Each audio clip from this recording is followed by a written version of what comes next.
صباح الفل، احنا حاليا في بحيرة كوستبا، بحيرة السلاحف في تبريز. تعالوا اوريكم الجمال عامل ازاي. تحس اللي هو مكان عادي، بس المكان هنا مش عادي. احنا فوق جبل والبحيرة في وسط الجبل ده. الكلاب الجميلة بقى هنا في كل مكان، محدش يخاف. طالما في ودانه العلامة دي يبقى هو كده متطعم.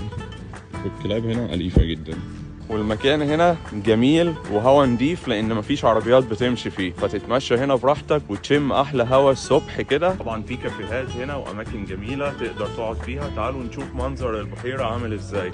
حاجه جميله جدا، بحيره في وسط جبل. من حقنا ان احنا نشوف الطبيعه ونستمتع بيها لان دي من عند ربنا. زي ما انتم شايفين كده بحيره في وسط جبل.